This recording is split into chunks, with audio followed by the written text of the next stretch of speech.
Welcome back to your Passion, Purpose, and Personal Brand. I'm Lisa McGuire, and today I want to do something a little different.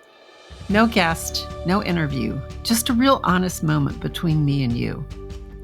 I've been sitting with a question that rocked me a bit, and I thought if it stirred something in me, it might stir something in you too. So I'm inviting you to pull up a chair and reflect with me, because this episode is about what's become important and maybe what no longer is. I want to tell you a personal story. For the past 4 years, I've been part of a mastermind that's seen me through some of my biggest evolutions. Seriously, when I came to the group, I had 20 plus years of marketing experience under my belt. I'd won awards for copywriting, raised millions of dollars, helped people who didn't know how to talk about what they do find those right words to say when those big opportunities appeared. And at that point, there was something starting to stir inside of me. I remember after one of my early opportunities at a hot seat that I confused the whole group. It was really the beginning of me waking up to my call to help people figure out who they are and exactly what made them different. I still remember the questions from the group. Are you a marketer or are you a life coach? My answer was yes. And it was over those next 4 years that this burning desire that was brewing inside of me started to break free.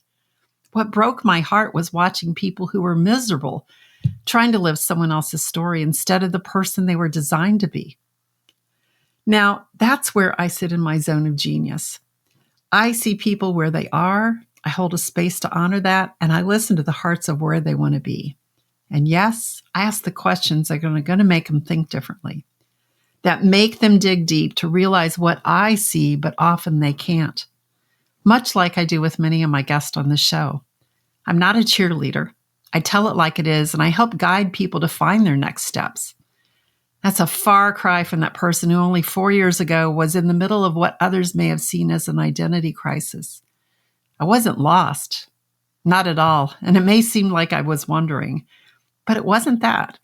I was in the process of reclaiming myself, and that's exactly what I help people do.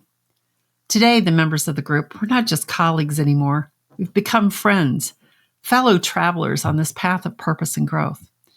In the beginning, we'd start to each call with our wins, those shiny highlights that feel really good to share.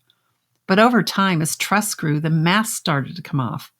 We began showing up not just as achievers, but as humans with all the mess, the doubts, the breakthroughs, and yes, even the breakdowns. One day, instead of the usual updates, something happened by accident. It ended up every person shared some personal crisis they were navigating. It was raw and real and honestly, really heavy. We walked away from that call where something really shifted in the group. And from that point forward, our leaders started asking a different type of question. Reflective questions. Ones that didn't ask what we accomplished, but who we were becoming. And it was only last week that this new question surfaced. As you've gotten older and maybe wiser, what has become more important to you? Now, I've been turning that one over and over again, and I wanted to share the 5 lessons that surfaced for me. 5 truths that I've come to live by, exactly where things stand right now. The first lesson is being in integrity with who I am. Not just the polished version or the professional version. I'm talking about wholeness. Integrity at its root means intact. Nothing missing, nothing hidden. And for me, it's about aligning these 3 stories that we carry. Now, if you've been around here for a minute, these might sound familiar. First, there are the stories we tell the world, the stories we want others to hear, the stories we want others to believe about us, the stories we want aligned with our names. It's what we post on our websites and on social media. It's what we tell others in public spaces. Then there's the story we tell ourselves. These are stories you would not dare say out loud to people you did not know. It's the stories we tell ourselves that aren't necessarily true. It's the things we say to ourselves that we would never dare say to anyone else. Where did these stories come from? They were created before the age of 7 and stories we made up as a way to keep us safe when we didn't know what else to do. The thing is, these stories aren't always grounded in reality. Then there's the third type of story. The third one is this one buried inside of our souls. These stories are ancient. They're who we came here to be before the world got in the way to shape us to become somebody that we're really not. When those three stories are misaligned, we feel it. And that's why I talk about building a personal brand of integrity, because the more we integrate who we are across these levels, the more powerfully we can show up authentically. And I'll tell you, at this point in my life, nothing matters more than being in integrity with who I really am. I don't need to be someone I'm not. I have these gifts and talents, and I want to stop and celebrate that uniqueness. And that's one of the reasons I love human design. It's not a personality test that's dependent on the answers you gave today or where your mind was several years ago. It's who you are naturally designed to be. And if you look at personality tests, you will see human design is at the root of all of them. And that's exactly why I like it. It gets down to the foundation and allows us to live in integrity. So the second lesson of what has become more important to me is saying what needs to be said. You ever walked away from a moment and thought, why didn't I say that? Yeah, me too.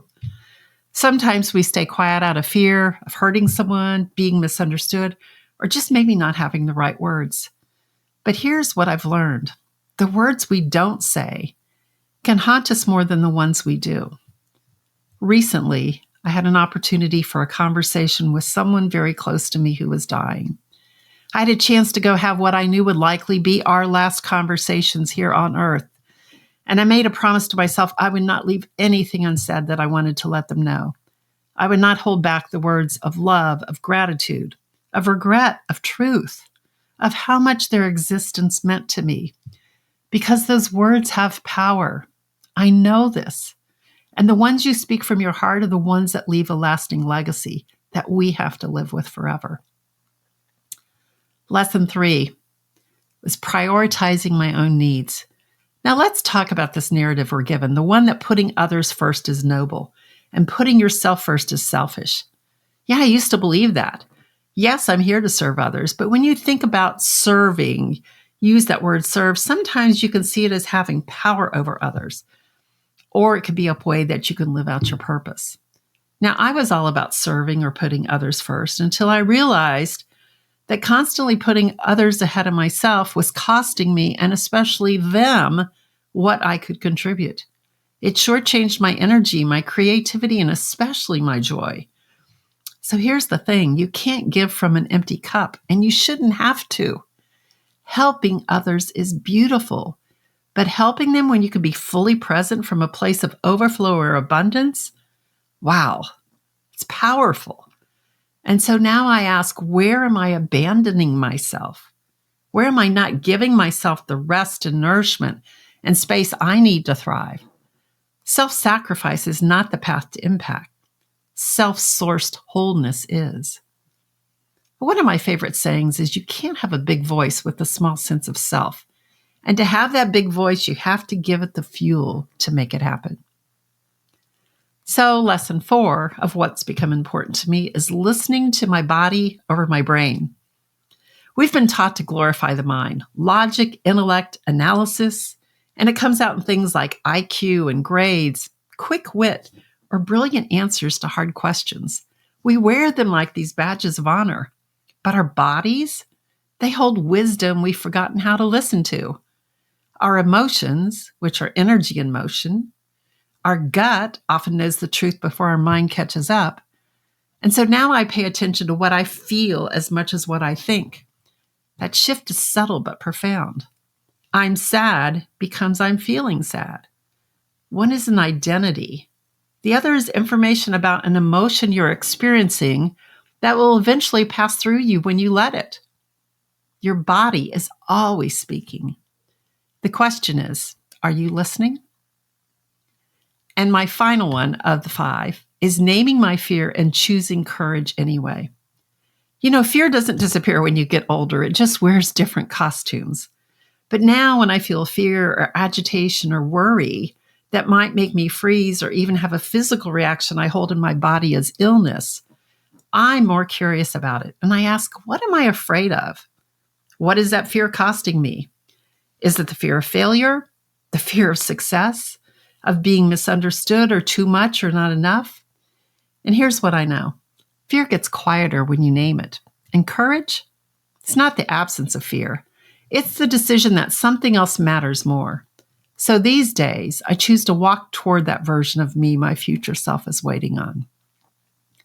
So I'll ask you now, what has become more important to you? And just as revealing, what has become less important? For me, I care far less about what people think of. Their opinions don't belong to me, and I refuse to carry them anymore. Their opinions about how they see themselves in comparison to me, or a judgment based on a standard I don't carry, is something they have to learn to process or heal from.